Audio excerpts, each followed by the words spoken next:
Assalamualaikum warahmatullahi wabarakatuh. Salam sejahtera untuk kita semua. Perkenalkan, nama saya Deshaila Andrini, SKM MSc. Saat ini saya merupakan dosen aktif di program studi kesehatan masyarakat Fakultas Kesehatan Masyarakat Universitas Sriwijaya dengan NIDN 0020128902.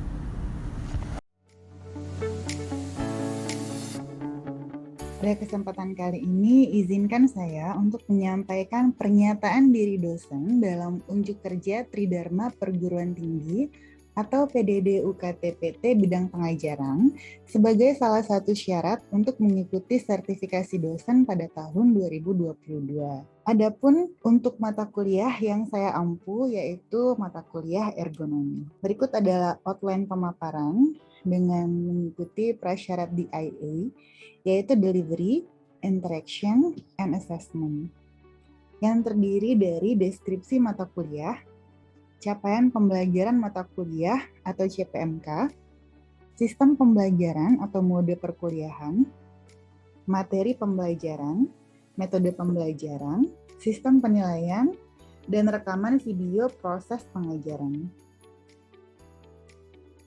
Berikut adalah deskripsi mata kuliah ergonomi, identitas mata kuliah, nama mata kuliah ergonomi, SKS 2 SKS, kode mata kuliah KMS 2116, semester 5, sifat mata kuliah yaitu bersifat wajib, dan mata kuliah prasyarat untuk mengambil ergonomi itu sebelumnya harus mengambil mata kuliah biomedik.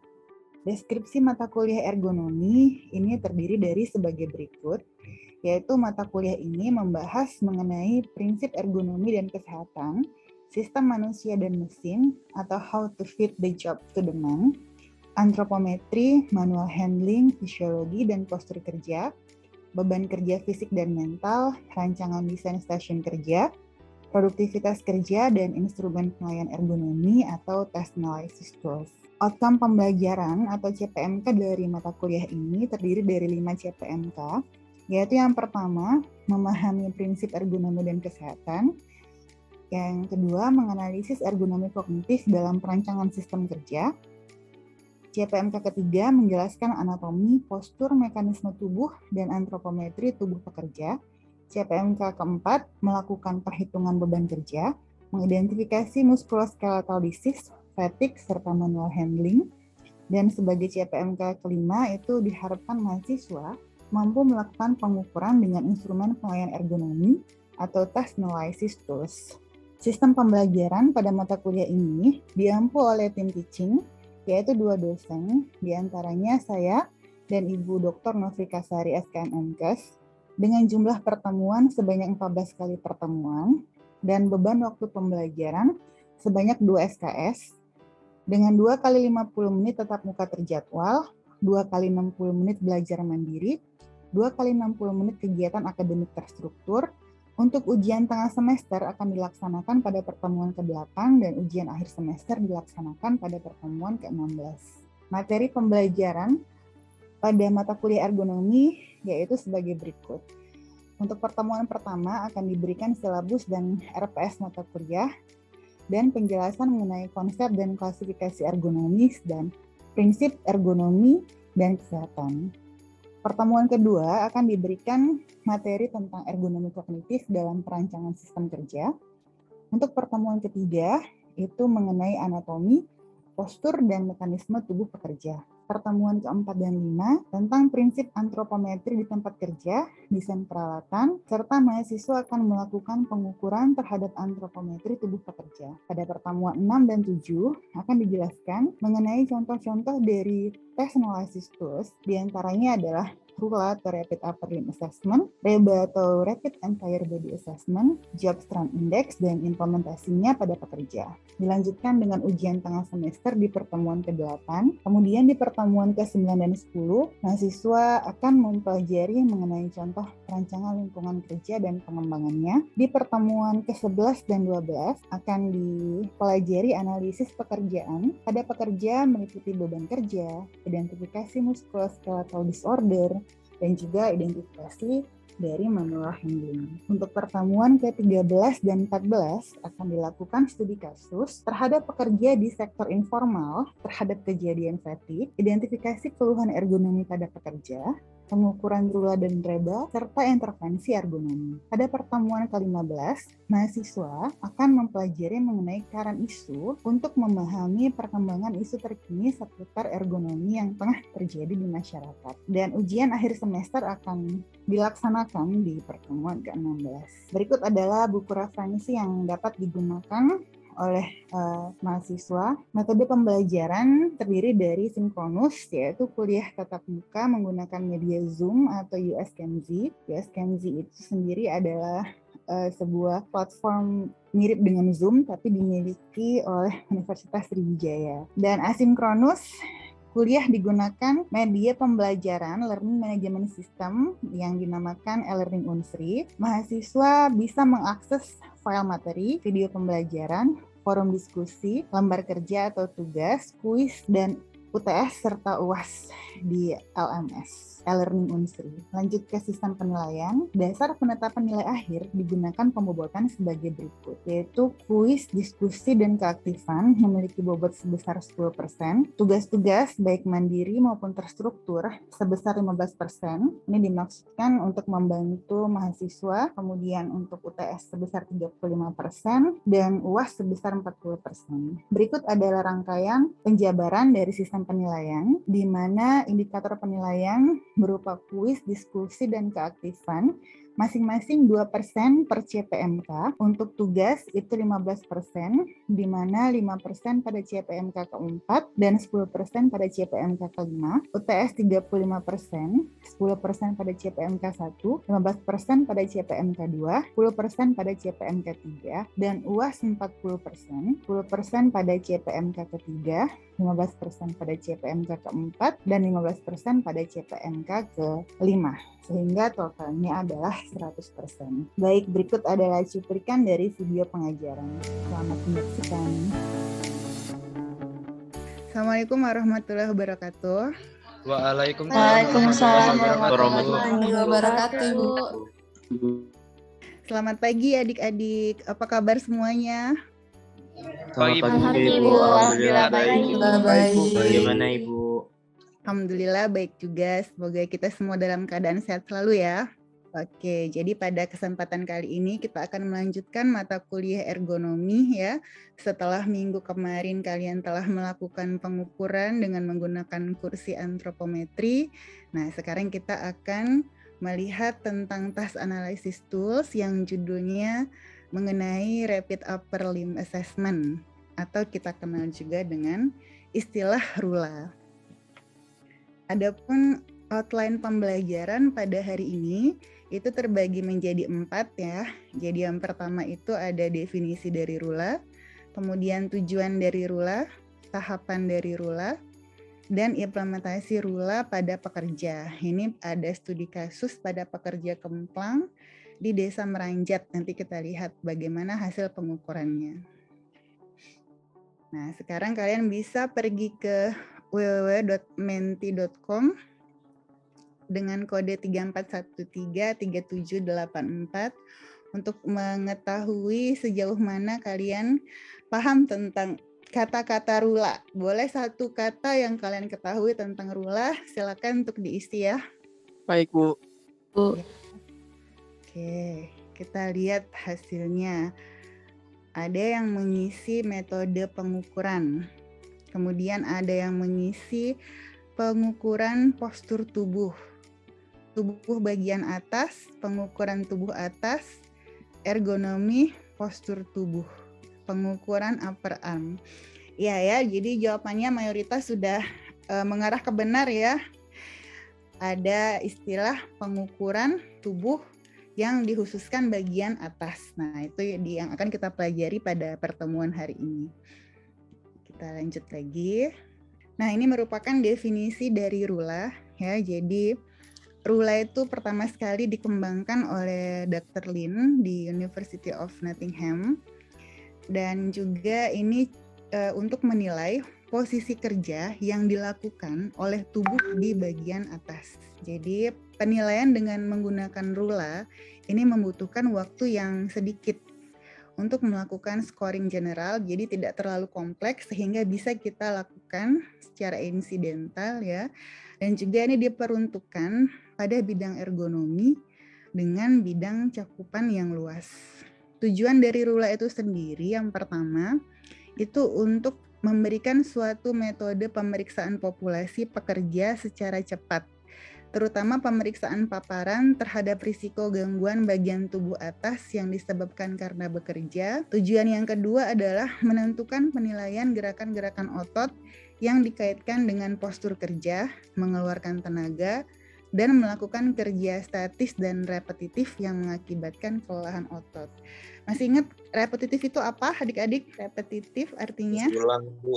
Gerakan berulang-ulang, Bu. Oke ya, repetitif artinya gerakan berulang. Jadi untuk gerakan yang berulang kita bisa gunakan metode pengukuran rula ini sendiri. Tujuan yang ketiga, memberikan hasil yang dapat digunakan pada pemeriksaan atau pengukuran ergonomi yang mencakup faktor-faktor fisik, epid, dan sebagainya ya.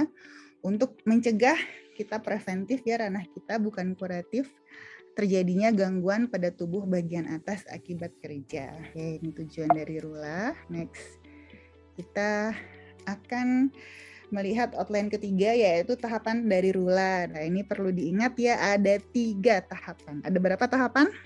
Ada 3, Bu. 3, Bu. Jadi yang pertama itu pengembangan, untuk kita catat dulu postur kerja, kemudian pengembangan sistem scoringnya bagaimana, dan tahapan ketiga itu kita menentukan level risiko dan bagaimana pengendaliannya, kebutuhan akan tindakan untuk melakukan pengukuran yang lebih terperinci. Ini adalah tahapan yang pertama ya.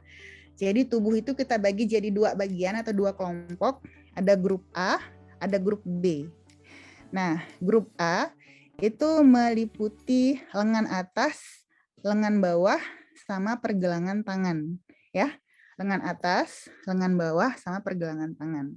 Kalau grup B itu leher, badan, sama kaki. Jadi ingat ya, kita bagi dulu tahapan pertama jadi 2 kelompok tubuh kita, yaitu grup A dan grup B.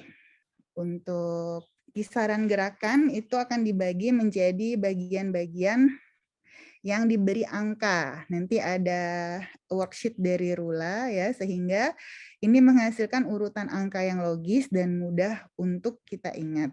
Jadi kalau kita mau melakukan pengukuran pada pekerja, contoh ya, pada pekerja pembuat pempek misalnya. Nah, kita pilihnya itu pada saat aktivitas kerja yang paling tinggi beban kerjanya, sama siklus kerjanya yang paling lama. Dia yang paling lama, ibu-ibu penjual atau pembuat pempek itu paling lama pada saat aktivitas kerja yang mana? Apakah pada saat mengadon, apakah pada saat membentuk, atau pada saat menggoreng? Nah, itu yang kita lihat ya. Pilih salah satu aktivitas kerjanya. Jadi, pengukuran rula itu bisa dilakukan pada setiap postur di setiap siklus kerja. Kita lihat, nah ini ada yang namanya Rula Employee Assessment Worksheet sebagai panduan kita dalam melakukan pengukuran rula. Di sini kita lihat bagian A, ini ada analisis lengan atas, lengan bawah, dan pergelangan tangan. Kemudian bagian B itu ada leher, batang tubuh, dan juga kaki.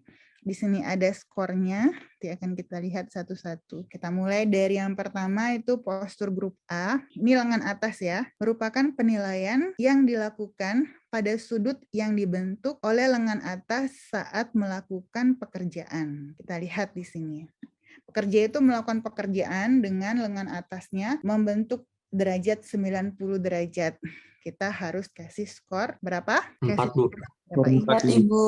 4 ya. Kemudian untuk lengan bawah di 60 derajat sampai 100 derajat itu kita berikan nilai 1. Kapan kita berikan nilai 2? Kalau dia lebih dari 100 derajat seperti ini atau kurang dari 60 derajat. Lanjut kita ke pergelangan tangan. Untuk pergelangan tangan atau hand wrist, Posisi netral seperti ini, dia 1 skornya. Kalau 0 sampai 15 derajat, baik ke atas maupun ke bawah, ini kita berikan skor 2. Tapi kalau dia sudah lebih dari 15 derajat pergelangan tangannya dalam melakukan pekerjaan, itu kita berikan skor 3. Untuk skor perubahan, maksud dari skor perubahan itu adalah pertambahan ya. Kita tambahkan bisa 1 kalau pergelangan tangan putaran itu menjauhi sisi tengah. Jadi dia bergerak jauhi sisi tengah, berarti 3 ditambah 1 yang kita tuliskan 4. 4 ya, oke. Sekarang perputaran pergelangan tangan yang tadi, Ristis. Untuk putaran pada pergelangan tangan, kita kasih dia tambahan skor 1 kalau posisi tengah dari putaran dan skornya 2 kalau posisinya itu dekat dengan putaran. Kemudian hasil dari yang tadi upper arm kan 5, 6 ya, sampai 6 upper arm 1 2 3 4 5 6, pilihnya di mana? Lower arm itu nilainya di mana, kemudian tangan itu tadi nilainya di mana, apakah 1, apakah 2, apakah 3, apakah 4. Kalau dia nilainya di 3, kita lihat lagi pergelangan tangannya ada perputaran atau enggak, sehingga kita bisa melihat angka yang ditemukan di sini. Oke, kita lanjut ke penilaian postur grup B. Jadi untuk postur grup B ini terdiri atas leher, batang tubuh, dan kaki. Untuk leher, ini penilaiannya ya, bisa kita lihat di sini. Kalau ada pergerakan 0 sampai 10 derajat pada saat leher kita bekerja, itu kita berikan skor 1. 10 sampai 20 derajat kita berikan skor 2. Lebih dari 20 derajat kita berikan skor 3. Dan untuk ada ekstensi atau penambahan, itu kita berikan skor 4. Ditambahkan jika ada perputaran pada leher, ya itu plus 1. Baik, sekarang kita lihat ke batang tubuh. Untuk batang tubuh, itu pada posisi normal ya, 90 derajat tegak lurus. Kita berikan skor 1. Seperti ini ya, skor 1. Bisa dilihat semuanya ya. Oke, kemudian 0 sampai 20 derajat itu skornya 2. Yang ini agak menunduk sedikit. Apabila 20 sampai 60 derajat itu skornya 3 dan untuk lebih dari 60 derajat itu skornya 4. Sekarang untuk kaki, untuk posisi normal skornya 1, seperti ini posisi tubuh normal.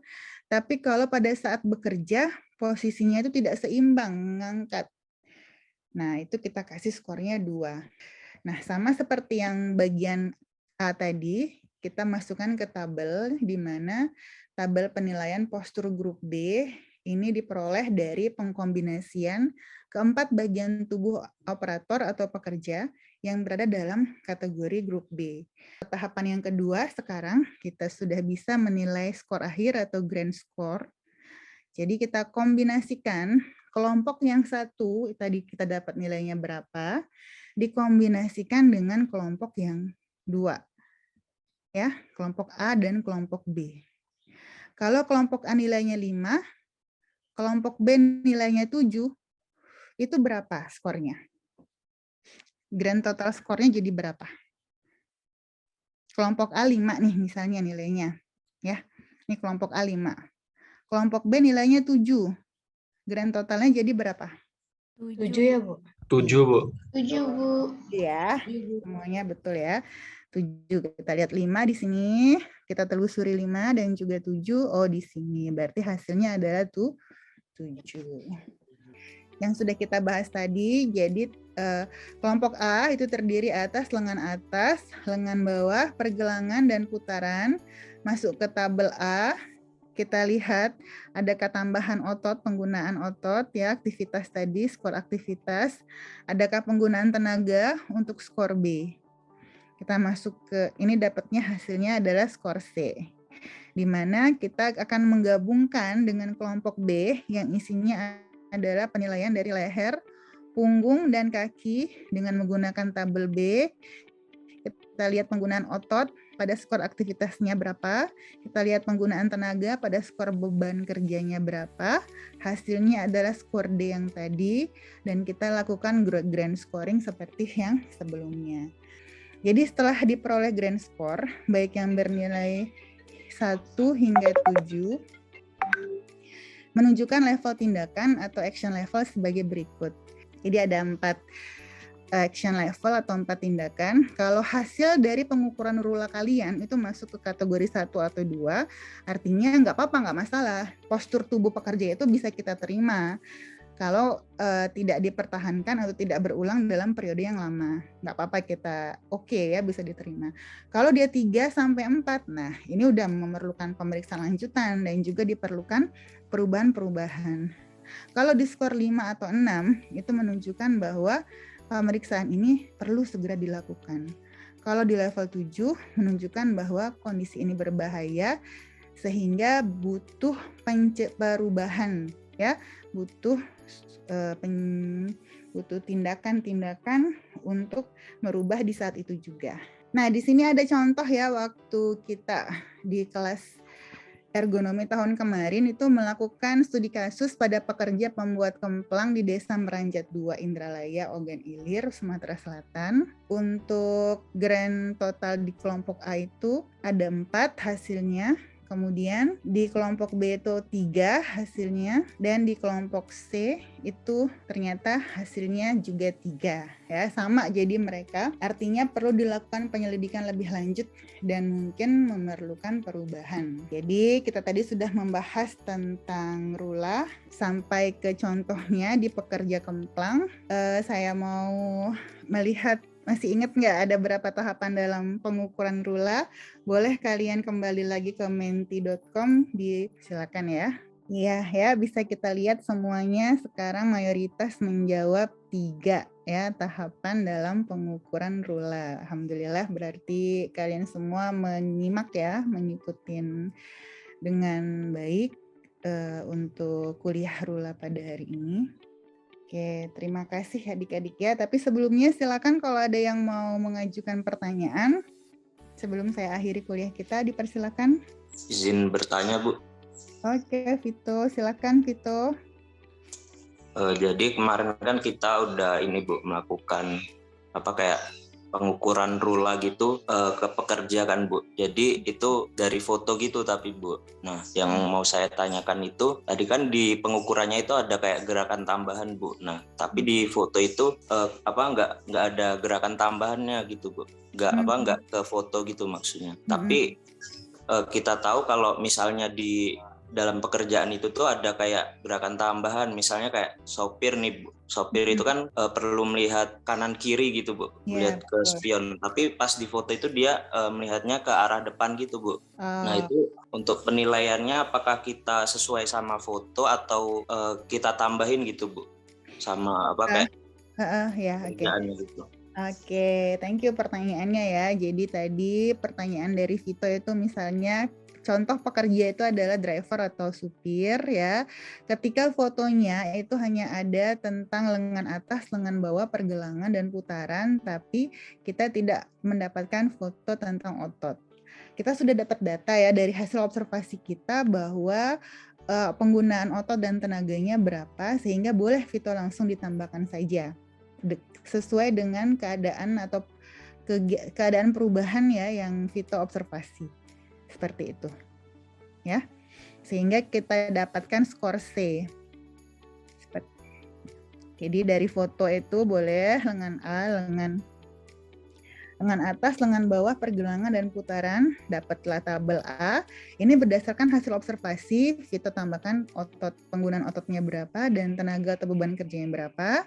Sudah ditambahkan, dapatlah hasil dari kelompok A itu untuk skor C. Begitu, Vito, bagaimana? Baik, berarti itu ditambahin sesuai sama pekerjaannya gitu ya, Bu? Nggak cuma berpatok di fotonya doang ya? Iya, betul. Jadi sesuai dengan hasil observasi yang sudah Vito dan tim lakukan, ya. Terima kasih, Bu. Sama-sama. Silakan, ada pertanyaan yang lain, masih saya buka ya. Bu, izin bertanya, Bu. Boleh.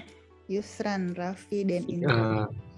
Ya ini Bu, kan kalau kita ngomongin rula kan juga kan kita juga pasti identik juga sama reba gitu ya Bu ya. Nah, kalau rula itu kan yang untuk mengukur bagian tubuh atas. Nah, kalau untuk reba itu sendiri kan untuk mengukur seluruh tubuh gitu ya Bu ya.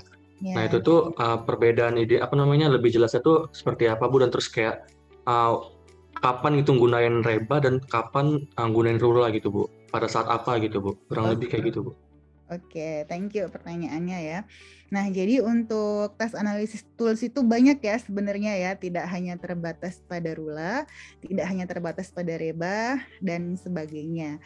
Yang mayoritas kita gunakan itu ada rula dan reba. Kenapa? Karena ini fokusnya sudah sangat spesifik ya. Rula itu kapan kita gunakan rula, Bu? Oke, kita identifikasi dulu pekerja yang akan kita lihat. Kita mau melakukan pengukuran itu pada siapa? Kalau pekerjanya itu contoh penjahit.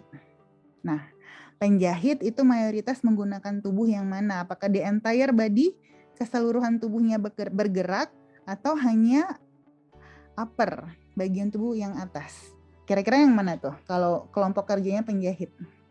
Atas sih Bu, tapi kan kalau penjahit juga kan kakinya juga ikut gerak gitu Bu ya, buat ngayun itu ya, itu masuk ke reba atau tetap ke rula Bu? Nah ya, kalau untuk rula itu dia fokus ke bagian atas. Bagian atas berarti lengan atas, lengan bawah, pergelangan, dan putaran. Kalau ditambahkan di skor B itu ada juga kaki ya, leher, punggung, dan kaki. Nah, bedanya dengan reba, kalau di reba dia lebih ke keseluruhan. Jadi, walaupun dia ada kaki, tapi yang bekerja itu biasanya mayoritas apa? Kalau penjahit pada bagian tangan. Tangan ya. Kakinya digunakan juga, tapi tidak terlalu intens. Ya. Tidak bertumpu maksudnya, tidak bertumpu pada kaki. Ada pekerjaan yang bertumpu pada kaki, yaitu pada saat pekerja itu jongkok. Nah, itu kita menggunakan reba. Ya. Contohnya pada pekerja kuli angkut.